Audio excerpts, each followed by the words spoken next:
साथ निभाना साथिया में जब कोकिला मोदी का किरदार मिला तो वो शुरू में ऐसा ही किरदार था कि वो ऐसी बहू चाहती है जो उसकी उंगलियों पर नाचे। मैं हतप्रभ थी, शॉक्ड थी जब मैंने पहली बार देखा, क्योंकि मेरा चेहरा उतर गया। मैंने कहा कि ये तो मैंने ऐसे डायलॉग बोला ही नहीं है और ये मतलब क्या हो रहा है। तो मैंने यशराज जी को कॉल लगाया और आज भी जोश टॉक के माध्यम द्वारा मैं आप सभी से यही कहना चाहती हूँ कि जब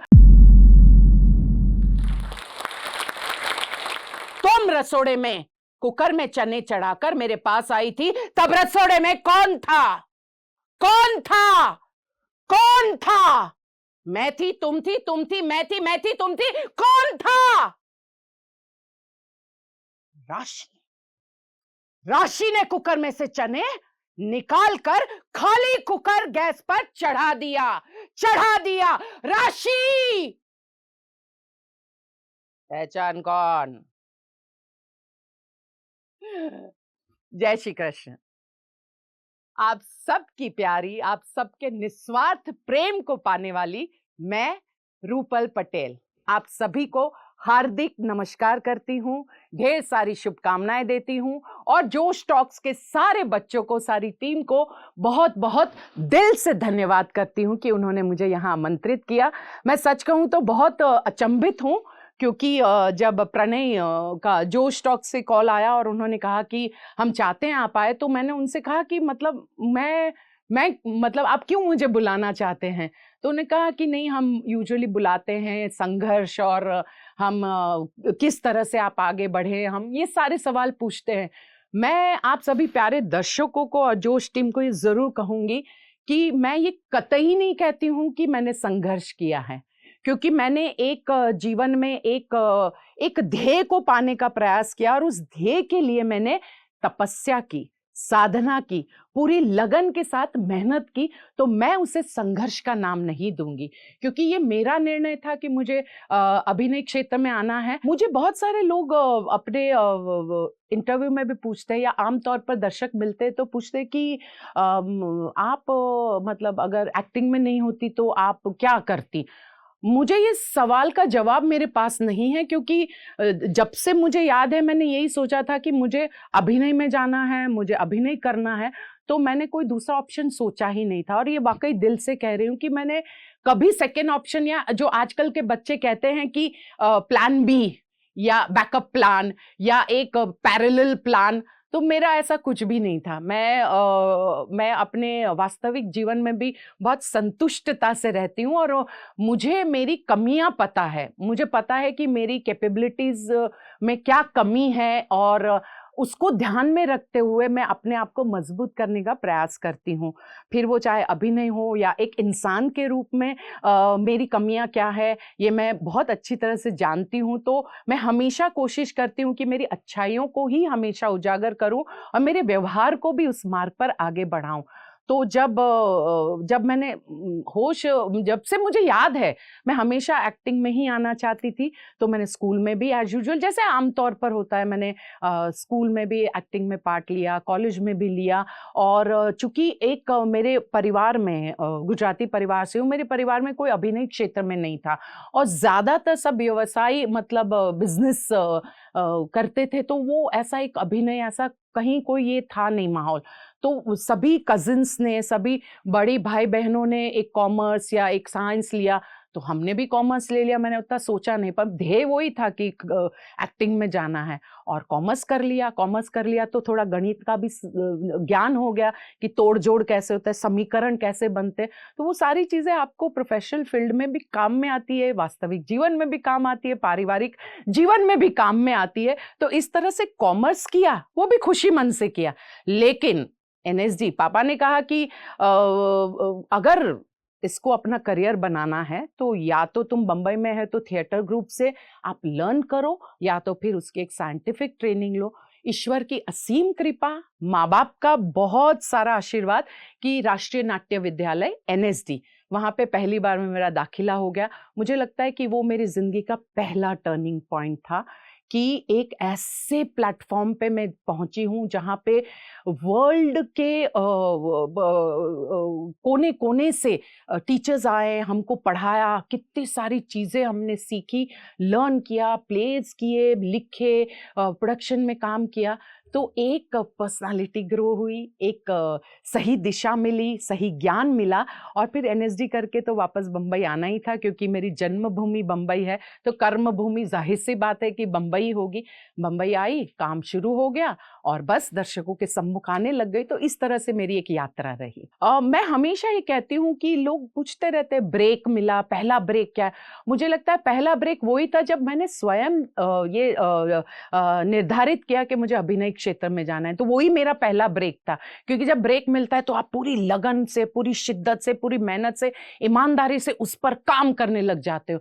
तो जब भी मुझे, चाहे वो मैंने एनएसडी में, इतना मेरा सौभाग्य रहा, प्रभु के आशीर्वाद रहे कि सारे प्लेज में मेन रोल मुझे मिला, सारे टीचर्स, मेरे साथी क्लासमेट्स थे, वो सबका प्यार मिला, सबने मिलकर बहुत अच्छा काम किया। तो वो भी मेरे लिए पहला ब्रेक था जब मैंने पहली बार हिंदी में दिल्ली में राष्ट्रीय नाट्य विद्यालय के स्टूडियो में और उनके एक थिएटर में मैंने परफॉर्म किया। So that was a biggest break for me, because मैंने एक बॉम्बे से कमर्शियल प्लेज के माहौल से मैं जब गई और शिक्षित हुई और तब मैंने एक प्ले किया, तो मुझे लगता है वो एनएसडी में जो मेरा पहला प्ले, पहला परफॉर्मेंस दर्शकों के सामने, वो मेरा पहला ब्रेक मैं मानूंगी। और बहुत खुश हूं मैं कि मैंने एनएसडी किया, क्योंकि आप जब अपने काम को जानते हैं, सीखते हैं और प्रयास करते रहते हैं सतत, तो आप में एक ना ग्राउंडेडनेस रहती है, आप अपनी जमीन से जुड़े रहते हैं और आप एकदम बिल्कुल पानी की तरह रहते हैं। और मैं भी यही मानती हूँ कि हमें एक मिट्टी के पात्र की तरह होना चाहिए, और वो मिट्टी के पात्र को आप कोई भी शेप दे दो। जब नए नए रोल करती हूँ तो उस पात्र में आ जाती हूँ, उसे परफॉर्म करती हूँ, फिर वापस मिट्टी का गोला बन जाती हूँ। तो एक ग्राउंडेड होना बहुत ज़रूरी है, क्योंकि जब आप न्यूट्रल रहोगे तभी तो आप कुछ उसमें से क्रिएट कर पाओगे। तो इस तरह से पहला ब्रेक मिला, और फिर काम से काम मिलता गया। भगवान की ऐसी कृपा रही कि कभी मैंने वो फोटोशूट नहीं करवाया, क्योंकि ज़रूरत नहीं पड़ी। काम से काम मिलता गया, लोगों ने बुलाना शुरू कर दिया था, और 14-15 साल बच्चों का थिएटर भी किया मैंने। तो एक बहुत खूबसूरत यात्रा रही, सीखने वाले बहुत सारे अनुभव मिले और अपने आप को ग्रो करती रही। और आज भी मेरे उसी दिशा में हूँ कि मुझे ग्रो करना है, मुझे सब कुछ आता है या मैंने सब कुछ कर लिया, ये तो बहुत ही घमंड की बात होगी। मैं अभी भी एक विद्यार्थी हूँ और सीखती रहती हूँ। चाहे आप सब बच्चे हो, मेरे दर्शक हो, दर्शकों से भी जब रूबरू होती हूँ और बोलते अरे आप ये आप वो, बहुत खुशी होती है और एक जिम्मेदारी का एहसास भी महसूस होता है कि वो इतना निस्वार्थ प्यार देते हैं। So I have to be really more responsible और उनकी आशाओं पे और ज्यादा खरे उतरना है। साथ निभाना साथिया में जब कोकिला मोदी का किरदार मिला, तो वो शुरू में ऐसा ही किरदार था कि वो ऐसी बहू चाहती है जो उसकी उंगलियों पर नाचे, पर कहीं ना कहीं एक राष्ट्रीय नाट्य विद्यालय की ट्रेनिंग, एक टीचरों का जो एक मुझे एक मार्गदर्शन मिला, उनका जो एक शिक्षण मिला, तो कहीं ना कहीं कहते हैं कि किरदार में कलाकार का अपना भी इनपुट होना चाहिए। तो धीरे धीरे उस किरदार को इस तरह से मैं परफॉर्म करती गई, और ऑफ कोर्स उसमें मुझे स्टार प्लस ने सपोर्ट किया, पवन सर जो डायरेक्ट करते थे, पवन सर ने भी सपोर्ट किया, रश्मि मैम ने सपोर्ट किया। तो वो कैरेक्टर जो नेगेटिव एक सोचा गया था, वो धीरे धीरे धीरे एक न्याय संगत, जस्टफुल, सही को सही, गलत को गलत कहने वाली एक ऐसी सास का किरदार उभर कर आया कि जिसको दर्शकों ने बहुत सारा प्यार दिया। और मैं आज भी बहुत बहुत सरप्राइज होती हूँ जब आमतौर पर ये माना जाता है कि सीरियल्स ज़्यादातर महिलाएं देखती है, पर यंग यंग लड़कियां आती है यहाँ पर भी, जोश टॉक्स में भी ये जो प्यारी बच्चियां हैं सब छोटी उम्र में है, वो सारी कहती है मैम अगर हमें सास मिले तो आप जैसी मिले। तो मुझे लगता है कि ये एक किरदार निभाने का अचीवमेंट है कि एक न्याय संगत व्यक्ति को हर कोई पसंद करता है, सत्य के मार्ग पर चलने वाले को पसंद करता है, चाहे दिल से करे या चाहे मन से करे या चाहे बेमन से करे, पर सत्य तो सत्य ही होता है। और कोकिला मोदी का किरदार एक आइकॉनिक किरदार है। इसके लिए स्टार प्लस, रश्मि मैम, पवन सर, दर्शक सभी का मैं धन्यवाद करती हूँ। और ये मेरा सौभाग्य है कि प्रभु ने मुझे ऐसा सुनहरा मौका दिया कि मैं किरदार निभा सकूं। जब रसोड़े में कौन था वायरल हुआ तो मैं राजन सर का शो कर रही थी, ये रिश्ते हैं प्यार की, स्टार प्लस के लिए, और मैं शूट कर रही थी सुबह से शाम तक। अच्छा, साथी कलाकारों में और सेट पे खुसुर पुसुर हो रही थी, पर मुझे नहीं पता चला। और मैं सोशल मीडिया पर नहीं हूँ, मतलब मैं व्हाट्सएप पर भी नहीं हूँ। घर पे एक व्हाट्सएप रखना पड़ता है क्योंकि हम डेली सोप करते तो बहुत सारी डबिंग भेजनी होती है, या कभी कभी इंटरव्यूज के लिए या कहीं हमारे पिक्चर्स की ज़रूरत होती तो वो सेंड करना पड़ता है। तो वो घर पे एक मोबाइल है, और प्लस घर पे जो हमारे सदस्य हैं जो हमारे घर पर हमें मदद करने आते हैं, हेल्पर्स और वो सब, तो हम वो व्हाट्सएप यूज़ करती हूँ। तो जब घर पे गई तो मुझे दिल्ली से मेरी ननद का कॉल आया, राजश्री दत्ता, और वो कहने लगी कि अरे तुमने देखा है? तो मैंने फिर वो उठाया और मैंने ऐसे देखा तो मैं हतप्रभ थी, शॉक्ड थी जब मैंने पहली बार देखा, क्योंकि मेरा चेहरा उतर गया। मैंने कहा कि ये तो मैंने ऐसे डायलॉग बोला ही नहीं है, और ये मतलब क्या हो रहा है? आप यकीन मानिएगा कि मैंने कम से कम वो 3 से 4 बार वो देखा वीडियो, तब जाके मुझे समझ में आया कि अच्छा, इसको एक नए मोड़ के साथ उसको यशराज जी ने प्रस्तुत किया है, और एक अलग ही उसको, एक मेरे डायलॉग को एक रिदमिक व्यू में उसको किया है, और ये दर्शकों को पसंद आ रहा है। तब जाके मुझे पता चला शाम में। तो मैंने फिर मेरी एक परम मित्र हैं, मतलब इतने सालों से मैं काम कर रही हूँ, पर साथी कलाकारों के साथ एक व्यावसायिक संबंध है, काम से संबंध है, और उसके बाद जब घर लौटती हूँ तो घर में मैं व्यस्त हो जाती हूँ। तो एकमात्र मेरी बहुत प्यारी सखी है, सहेली है, मित्र है, उनका नाम है चारुल मलिक। तो उनसे मैंने फ़ोन किया, मैंने कहा कि चारुल, आप मुझे ये यशराज जी का नंबर दीजिए, क्योंकि उन्होंने ऐसे किया तो मुझे तो बात करनी ही होगी। तो उन्होंने मुझे नंबर दे दिया ढूँढ कर, उन्होंने भी प्रयास करके। तो मैंने यशराज जी को कॉल लगाया, तो अच्छा, मुझे नहीं पता था कि वो रिकॉर्ड कर रहे हैं मेरी बातचीत को। तो मैंने कहा, आप यशराज जी बोले? बोले हाँ। तो मैंने कहा कि आपको बहुत-बहुत बधाई, शुभकामना, और आपने मेरे इस डायलॉग को बहुत प्यारे तरीके से प्रस्तुत किया। तो उन्होंने कहा कि मैम, मैं डरा हुआ था कि आप मुझे डाँटेंगी, क्योंकि जब मीम बनाते हैं तो ज़्यादातर लोग, मतलब जिन पर बनाते हैं, वो उतना शायद सहजता से नहीं लेते हैं, पर आप तो मुझे बधाई दे रही है, मेरा नंबर खोज के आप ये कर रही है, तो आई एम रियली टच्ड। फिर उन्होंने अपनी मम्मी से भी बात करवाई, तो मुझे बहुत अच्छा लगा। मैंने उनसे यही कहा, और आज भी जोश टॉक के माध्यम द्वारा मैं आप सभी से यही कहना चाहती हूँ कि जब यंगस्टर्स या कोई ऐसे कलाकार एक हमारी चीज को एक नया रूप देते, नए तरीके से पेश करते, ये तो क्रिएटिविटी है, ये तो बहुत अच्छी बात है। और मैं कलाकार हूं, हमारा धर्म क्या है, हमारा कर्म क्या है? दर्शकों को मनोरंजित करना। अगर मेरे मीम से लोग हंसकर खुश होते हैं, उनका दिन बनता है, उनका मूड बन जाता है, उनको खुशी मिलती है, एक सकारात्मकता मिलती है, पॉजिटिविटी मिलती है, सो आई एम हैप्पी। एक कलाकार के नाते मैं धन्य हो गई कि मेरे इस काम की वजह से वो खुश हो रहे हैं। तो कलाकार तो तालियों के लिए बहुत बहुत बहुत बेचैन रहता है। तो मुझे तो स्वयं प्रभु ने ब्लेस यू बोलकर भेजा, और दर्शकों ने निस्वार्थ रूप से, मैं सोशल मीडिया पर नहीं हूं और मुझे बेस्ट स्टैंडिंग एक्ट्रेस का अवार्ड मिलता है, और ये प्रभु का आशीर्वाद और दर्शकों का निस्वार्थ प्यार नहीं है तो क्या है? तो मुझे लगता है कि ये मेहनत जो है, बेसिक जो हम कहते हैं, मोबाइल भी लेते तो एक डिफॉल्ट सेटिंग होता है कि बाय डिफॉल्ट मोबाइल में आपको ये आता है, वैसे मेहनत तो बाय डिफॉल्ट करना ही है, पर वो जो extra blessings of God and extra love of audience, so I am really fortunate. साथ निभाना साथिया के बाद मैंने ये रिश्ते हैं प्यार के किया, तेरा मेरा साथ किया, और अभी भी बहुत सारे स्टार प्लस के साथ जुड़े हुए इवेंट्स, अवार्ड फंक्शंस वगैरह करती हूँ। और एक डेली सोप भी बहुत जल्दी शायद शुरू करूँ, अभी तो तय नहीं किया है मैंने। पर आपके माध्यम द्वारा, जोश टॉक के माध्यम द्वारा एक बात ज़रूर कहूँगी, जो भी कलाकार इस फील्ड में आना चाहते हैं या इस फील्ड में हैं और जिन्होंने सफलता देखी, जिनके काम को दर्शकों ने सराहा, जो कहते हैं ना वन सीरियल वंडर की अचानक आपको बहुत सारी सफलता मिली, यश, धन मिला, लोग पहचान रहे आपको, आपके पास ढेर सारे मतलब सुख साधन के आ गए आपके पास, कि आपके पास गाड़ी भी बड़ी आ गई, आपके पास घर भी बड़ा आ गया, सब कुछ आ गया।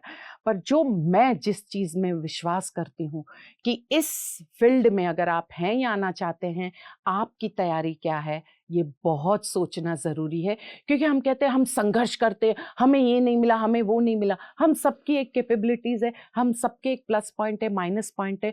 तो जब सफलता मिलती है या जब सफलता पाना चाहते हो, तो आप पूरी शिद्दत से, पूरी मेहनत से, लगन से, पूरी ईमानदारी के साथ काम करें। आप पंक्चुअल रहे, डिसिप्लिन रहे, शिस्तता बहुत ज़रूरी है। क्योंकि अगर आपका कॉल टाइम 9 बजे का है और अगर आप 10 बजे आते हैं और अगर ये कहे कि अब ये ब्लाउज ठीक नहीं है, अब वो ठीक नहीं है, मुझे ये ही खाना है पहले, फिर मैं शॉर्ट दूंगी या दूंगा, तो ये हमारी तरफ से गलत हो जाएगा। तो हमें भी बहुत चुस्त रहना चाहिए। क्योंकि मैं समय की पाबंद हूँ, तो मुझे ये लगता है कि अगर मेरे लिए समय इंपॉर्टेंट है, तो मेरे साथ जो साथी कलाकार है, मेरी जो टीम है, मेरे जो चैनल है और मेरे जो प्रोड्यूसर हैं, क्योंकि आज जैसे जोश टॉक के लिए अगर आप दिल्ली से आते हो, ये स्टूडियो बुक कराते हो, तो वो कोई खाने की चीज़ नहीं है, पैसा लगता है। और जब एक बार मीटर ऑन होता है, तो वो सिर्फ मीटर प्रोड्यूसर का या प्रोडक्शन हाउस या चैनल का नहीं है, वो आपको भी पैसे मिलते हैं। तो आपकी जिम्मेदारी क्या है?